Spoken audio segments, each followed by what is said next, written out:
బాలు, మీనా పెళ్లి రోజు సెలబ్రేట్ చేసేందుకు సన్నాహాలు చేద్దాం అంటాడు సత్యం.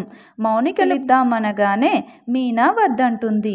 ఈరోజు ఎపిసోడ్లో ఏం జరిగిందంటే, బాలు మీనా పెళ్లి రోజు సందర్భంగా ఇంటికి రమ్మని పిలుస్తుంది మీనా తల్లి.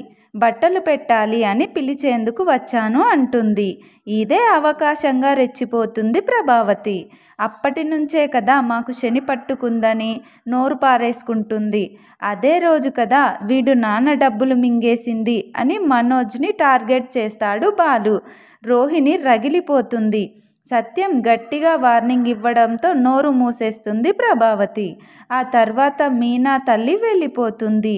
బాలుని చిన్నప్పటి నుంచి పెంచిన నానమ్మ సుశీల ఇంటికి వస్తుంది.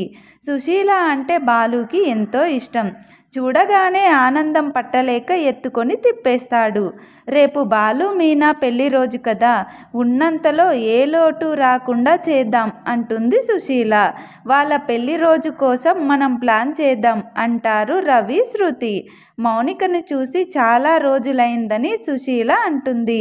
ఇంకెందుకు ఆలస్యం, రేపు ఎలాగూ మీనా బాలు పెళ్లి రోజు ఫంక్షన్ ఉంది కదా, మౌనికని పిలుద్దాం అంటాడు సత్యం.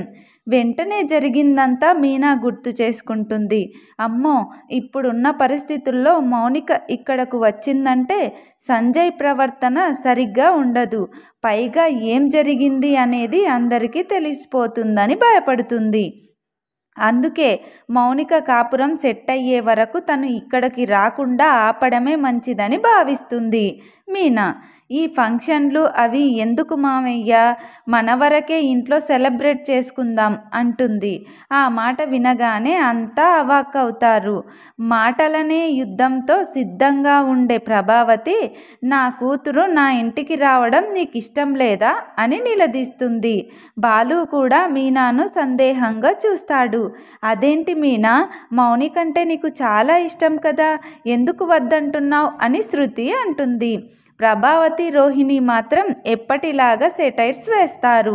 ఈ ఫంక్షన్కి మౌనిక వస్తే సంజయ్ తప్పకుండా వస్తాడు. ఏదైనా రచ్చ చేస్తాడో లేదంటే మీనా ఇచ్చిన వార్నింగ్తో సైలెంట్గా వచ్చి వెళతాడో అన్నది చూడాలి. బాలు మీనాపై పగ తీర్చుకునేందుకు చూస్తున్న సంజయ్ పెళ్లి రోజుని ఓ అవకాశంగా భావించే అవకాశం ఉంది. సత్యం కుటుంబాన్ని కోలుకోలేని దెబ్బ తీయాలి, మౌనికను ఏడిపించి పుట్టింట్లో వదిలేస్తాడా, మీనా ఇచ్చిన వార్నింగ్ను బయటపెట్టి మరింత బుక్ చేస్తాడా? మరోవైపు శివ కూడా బాలుపై పగ తీర్చుకునేందుకు సిద్ధంగా ఉన్నాడు. శివ ఇప్పటికే గుణాను కలిసి నీకు మొబైల్ వచ్చే ఏర్పాట్లు చేస్తానని చెప్పాడు. నేను బయటకు వచ్చే వరకు నా వ్యాపారం మొత్తం నువ్వే చూసుకోవాలని చెబుతాడు గుణ. శివ ఇప్పటికీ కూడా గుణ మాయలోనే ఉన్నాడు. శివను ఉపయోగించుకుని మీనా బాలుని దెబ్బ కొట్టాలని ప్లాన్ చేశాడు గుణ. ఇప్పుడు పెళ్లి రోజు సందర్భంగా మీనా బాలుని శివ అవమానించేలా ప్లాన్ చేసుకోవచ్చు.